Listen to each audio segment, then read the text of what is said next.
얼주가는 많이 들어보셨을 텐데 혹시 얼죽신이라고 들어보셨나요? 얼어 죽어도 신축 아파트, 이것도 줄여서 얼죽신이라고 합니다. 신축에 대한 선호도가 상당히 지금 높아졌죠. 신축 아파트에 대한 거래량도 상당히 많이 늘어났었고요. 예, 그런데 시장이 지금 점점 변화가 되고 있습니다. 그래서 제가 항상 강의를 해드릴 때 지금 현재 시점에 시장이 어떻게 움직이고 있느냐를 제가 항상 이제 말씀을 드리거든요. 그래서 최근에 서울의 아파트 거래량이라던가 아파트 연식에 대한 거래량을 보면 재건축 아파트의 가격이 지금 많이 뛰고 있습니다. 그러니까 시장이 조금 변했다라는 거죠. 그 변한 이유와 앞으로의 전망에 대해서 좀 간단하게 한번 살펴보도록 하겠습니다. 최근에 보면 공사비가 지금 급등을 했잖아요. 사업비가. 사업비가 급등한 이유는 뭐 여러 가지가 있겠죠. 뭐 인건비라든가 자재비 등 인플레이션이 발생을 했고요. 그 다음에 또 하나가 공사 현장 같은 경우도 이제는 주 52시간 근무에다가 중대재해처벌법 이런 것들이 이제 적용이 되면서 사실은 안전이라든가 관리 비용이 상당히 많이 증가를 한 거죠. 그렇죠? 이렇게 안전이나 관리에 신경을 많이 쓰다 보면 인원은 더 많이 들어가야 되는 거고요. 예, 그 다음에 공사를 할 때 공기를 줄이는 게 그 단가와의 싸움이거든요. 자, 그런데 예를 들어서 말씀드릴게요. 지금 공사비가 2배 이상 뛰었죠. 그런데요, 예전에 우리가 재개발할 때, 재개발이나 재건축할 때 철거부터 아파트 입주까지 몇 개월을 받냐면 보통 30개월 받습니다. 지금 얼마 부른지 아십니까? 지금 대략 48개월에서 50개월 봐요. 어마어마하게 늘어났습니다, 공사비. 자, 이렇게 지금 이제 공사비가 급등을 하다 보니까 지금 정비 사업마다 가장 큰 분쟁은요, 예, 공사비 분쟁이에요. 예, 그래서 서울시라던가 지금 정신 없습니다. 이거 공사비 분쟁 때문에.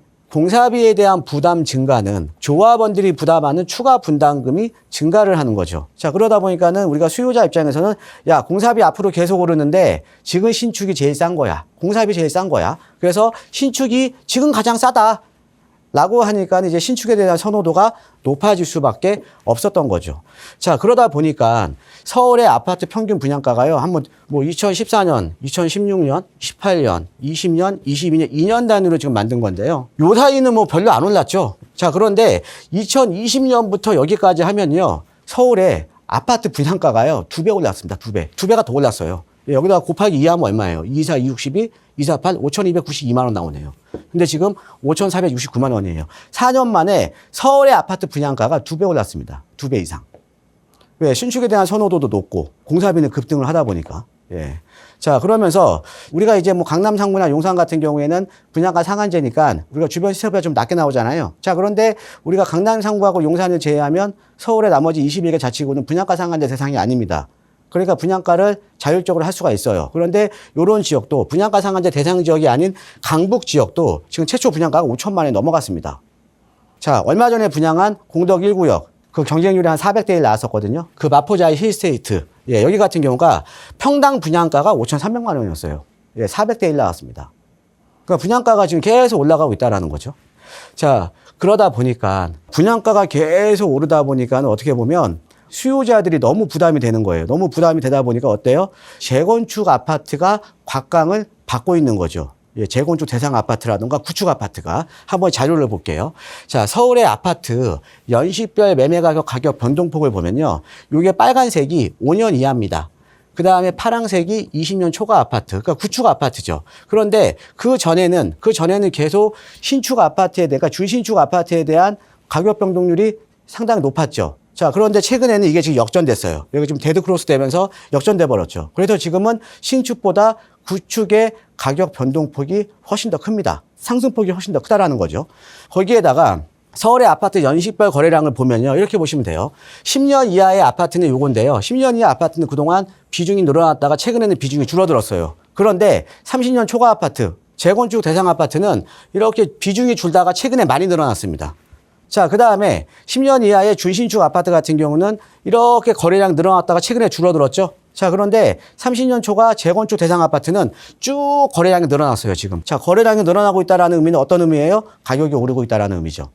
그래서 지금 이런 현상이 왜 발생을 하냐면요, 이런 거죠. 재건축 규제 완화하고도 이제 연관이 있습니다. 재건축 초과이익 환수제 완화, 그 다음에 앞으로 뭐 재건축 초과이익 완전히 폐지하겠다. 그 다음에 이제 재건축 조합 설립 동의 요건 완화. 원래 우리가 조합 설립 인가 요건은 재건축 재개발 똑같습니다. 75% 이상 조합원들의 동의를 받아야 되는데 이번에 88 대책을 보면 재건축에 한해서는 75%에서 70%로 완화를 해주겠다. 그 다음에 재건축 절차도 상당히 간소화시켜주고 안전진단 통과 없이 안전진단 없이 그냥 재건축이 추진이 가능해지죠. 그래서 이런 여러 가지 재건축에 대한 규제 완화가 일부 영향을 미친 것도 맞아요. 근데 얘는 아주 일부입니다. 가장 중요한 이유는 다음 이유입니다. 자, 어떤 거냐면요. 신축 아파트가 많이 오르다 보니까 상대적으로 지금 오래된 아파트가 이제 키 맞추기가 들어가는 거예요. 특히 상대적으로 지금 재건축 아파트가 오르지 못했던 겁니다. 어떤 면에서 오르지 못했냐면요. 자, 보세요.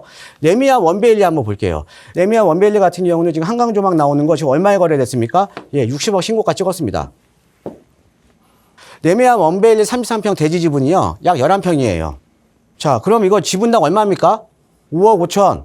자, 그런데 재건축 아파트가 뭐가 중요해요? 우리가 대지 지분이 중요하잖아요. 그죠? 그러니까 상대적으로 재건축 아파트, 그러니까 30년이 넘어간 재건축 대상 아파트의 대지 지분이 상대적으로 지금 저평가받고 있는 거예요. 그러다 보니까 지금 재건축에 대한 투자 수요가 지금 늘어나고 있다는 거죠. 근데 우리가 이 재건축 아파트가, 그러니까 재건축 대상 아파트가 무조건 오르냐? 또 이건 아니에요. 오르는 지역만 오릅니다. 우리가 아까 말씀드렸듯이 재건축이나 재개발 사업은 사업비 증가는 지역과 상관없이 동일합니다. 예, 공사비가 급등하니까 사업비 증가는 똑같잖아요. 그죠? 강남에서 아파트 짓나 저기 강북에서 아파트 짓나 예, 공사비는 똑같이 올라간 거잖아요. 자, 그런데 그럼 추가 분담금이 증가를 하겠죠. 조합원들의. 중요한 거는 추가 분담금이 증가를 하더라도 부담을 할 수 있는 지역은 사업이 진행이 되겠죠. 근데 부담을 할 수 있는 지역은 어디냐? 아까 말씀드렸듯이 조합원이 받는 아파트의 가치가 높은 지역들은 추가 분담금이 늘어나더라도 사업을 진행을 하겠죠. 자, 그런데 추가 분담금은 늘어났는데 내가 받는 아파트의 가치가 상대적으로 낮아. 이런 데는 이제 사업이 불가능해지겠죠. 자, 그러다 보니까 아파트의 가치가 높은, 즉 입지가 좋은 재건축은 속도가 상당히 빠릅니다. 예, 그래서 우리가 강남상구라던가 마용성이라든가 이런 지역의 재건축 지역들은 상당히 사업 속도가 빠릅니다. 그런데 우리가 상대적으로 노도광이라던가 이런 지역들은 최근에 보면 오르지도 않았어요. 예, 그래서 하급지 재건축 같은 경우에는 이런 거죠. 추가 분담금이 늘어났는데 아파트 가격은 낮아. 즉, 조합원의 이익이 보장이 안 되는 거죠. 자, 그러다 보니까 시세 차익이 적을 수밖에 없고 아니면 없을 수도 있고요. 이러다 보니까 속도도 낮고 거래량도 많지 않다라는 거죠. 그래서 지금 신축에 대한 선호도에서 30년 초과 아파트에 대한 재건축에 대한 어떻게 보면 투자 수요가 지금 많이 유입이 되고 있는데 이 재건축 아파트도 지금 어떻게 돼가고 있어요? 양극화가 심화되고 있다는 거죠. 이렇게 이해를 하셔야 됩니다. 자, 그 다음에 재개발도 마찬가지예요. 아울러서 재건축, 재개발 기본 원칙은 동일하잖아요. 그리고 어차피 새 아파트 공급하는 거잖아요. 그러니까 사업비 투자해서 새 아파트 공급하는 거니까 중요한 거는 재개발 시장도 입지에 따른 양극화가 지금 심화되고 있다는 거죠. 그래서 여러분들 지금 서울 도심의 뉴타운들 보면 아파트 가격이 상대적으로 낮은 지역의 뉴타운들은 프리미엄이 상당히 적고요.